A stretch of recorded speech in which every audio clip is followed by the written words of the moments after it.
கதை நேரம். சிந்துபாத் கதைகள். விசித்திரப்பட்டினம். போன கதையோட தொடர்ச்சி. இப்படி அவரோட கப்பல்லையே நாங்க பல நாட்கள் பிரயாணம் செஞ்சுக்கிட்டு இருந்தோம். அதுக்கப்புறமா ஒரு பெரிய பட்டணத்துக்கு வந்து சேர்ந்தோம்.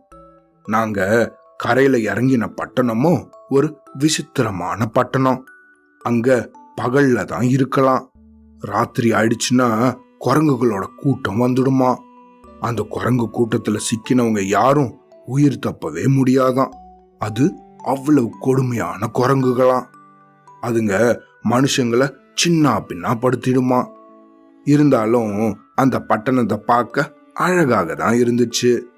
கப்பல் தலைவரோட அனுமதியை வாங்கிக்கிட்டு அந்த நகரத்தை சுத்தி பார்க்கறதுக்காக வந்தேன். நானு ஒவ்வொரு வீதியாக சுத்தி பார்த்துக்கிட்டு இருந்ததால அங்க நேரம் போனதே எனக்கு தெரியல. ஆனா இந்த கப்பல் தலைவரோ எனக்காக ரொம்ப நேரம் அங்க காத்திருந்தாராம். அப்புறமா நானு எங்கேயோ காணாம போயிட்டேன் அப்படின்னு நினைச்சு அவரு கப்பலை செலுத்திக்கிட்டு திரும்பவும் போயிட்டாரு. நானு அந்த கடற்கரைக்கு திரும்பி வந்து பார்த்தம்போது அந்த இடத்துல கப்பலையே காணோம். ஐயோ, நான் வந்த கப்பலை காணுமே, இது எங்க போச்சுன்னு தெரியுமாங்க அப்படின்னு பக்கத்துல இருந்தவங்கள கேட்டேன். அவங்க எல்லாரும் இந்த கப்பல் அப்பவே போயிடுச்சுப்பா அப்படின்னு சொல்லிட்டாங்க. அதை கேட்டதும் எனக்கு பயங்கர அழுக வந்து நான் கண்ணா பின்னான்னு அழுதுகிட்டு இருந்தேன். ஆண்டவனே, இது என்ன சோதனை அப்படின்னு கதறி அழுதுகிட்டு இருந்தேன். என்னோட அழுகையோ நேரம் ஆக ஆக அதிகரிச்சுக்கிட்டே வந்துச்சு. இத பார்த்த அந்த ஊர் மக்களோ என் மேல ரொம்ப பரிதாபப்பட்டாங்க. அதுல இலகின மனசுடைய ஒருத்தரோ என்கிட்ட வந்து, நண்பரே, இப்படி நீங்க அழுது என்ன பயன்? மேல நடக்க வேண்டிய காரியத்தை தான் நம்ம பார்க்கணும். அதனால என் கூட வாங்க, இன்னும் கொஞ்ச நேரத்துல இந்த குரங்குகள் எல்லாம் வந்துடும் அப்படின்னு சொன்னாரு. இப்படி எனக்கு ஆறுதல் சொன்ன அவருக்கு நன்றி சொல்லி அவர் கூடவே போனேன். அவரு தன்னோட படகுல என்னை ஏத்திக்கிட்டு நடுக்கடலுக்கு போனாரு. இந்த படகுல இன்னும் கூட ஏராளமான பேர் இருந்தாங்க. அவங்க எல்லாரும் என்ன அன்போட நடத்தினாங்க. ராத்திரி முழுக்க நாங்க படகுலேயே இருந்தோம். அடுத்த நாள் காலையில தான் ஊருக்கே வந்தோம். இந்த குரங்குகள் பகல் முழுக்க தூங்குமா, ராத்திரியில தான் அதுங்களுக்கு கொண்டாட்டமா. நகரத்துக்குள்ள வந்து அங்க இருக்கிற தின்பண்டங்களை எல்லாம் இது கொள்ளையடிக்குமா. அப்போ அங்க ஆட்கள் இருந்தாங்கன்னா அவங்களையும் கடிச்சு கொதறிடுமா. அப்படிதான் இந்த நண்பர் எனக்கு சொன்னாருப்பா. அது மட்டும் இல்லாம அந்த நண்பர் என்ன பார்த்து, ஐயா, நான் சொல்றபடி செய்யுங்க. உங்களுக்கோ வியாபாரத்தை தவிர வேற எந்த தொழிலும் தெரியாது. அதனால உங்ககிட்ட ஒரு பைய தரேன். அந்த பையை எடுத்துக்கிட்டு போய் கூழாங்கற்களை பொறுக்குங்க. கொஞ்ச நேரத்திலேயே உங்களை போலவே பல பேர் வருவாங்க. அவங்க சொல்றபடி நீங்க செய்யுங்க. அவங்க கிட்ட உங்களை அறிமுகப்படுத்தி வைக்கிறேன் அப்படின்னு சொன்னாரு. நானும் சரின்னு ஒத்துக்கிட்டேன். அப்படி என்கிட்ட கொடுத்த அந்த பையில சீக்கிரமாவே கூழாங்கற்களை நிரப்பினேன். அந்த சமயத்துல பல பேர் அங்க வந்து என் கூடவே சேர்ந்து அவங்களும் கற்களை பொறுக்கிக்கிட்டு இருந்தாங்க. என் நண்பரும் அவங்களுக்கு என்னை அறிமுகப்படுத்தி என்னையும் அவங்க கூட கூட்டிட்டு போகும்படி சொன்னாரு. அவங்களும் அதுக்கு சரின்னு சம்மதிச்சாங்க. கொஞ்ச நேரத்திலேயே நாங்க எல்லாரும் பக்கத்துல இருந்த காடு ஒண்ணுக்கு போனோம். அந்த காட்டுலயோ நிறைய குரங்குகள் இருந்துச்சு. ஓஹோ, இதுங்கதான் அந்த மோசமான குரங்குகளோ அப்படின்னு என் மனசுலயே நினைச்சுக்கிட்டேன். அதுங்கெல்லாம் எங்களை பார்த்ததும் பயந்து போய் அந்த மரத்து மேல ஏறிக்குச்சுங்க. இத பார்த்த என் கூட வந்த இந்த சகாக்களோ அவங்க பையில இருந்த அந்த கற்களை எடுத்து இந்த குரங்குகளை நோக்கி குறி வச்சு எரிய ஆரம்பிச்சாங்க.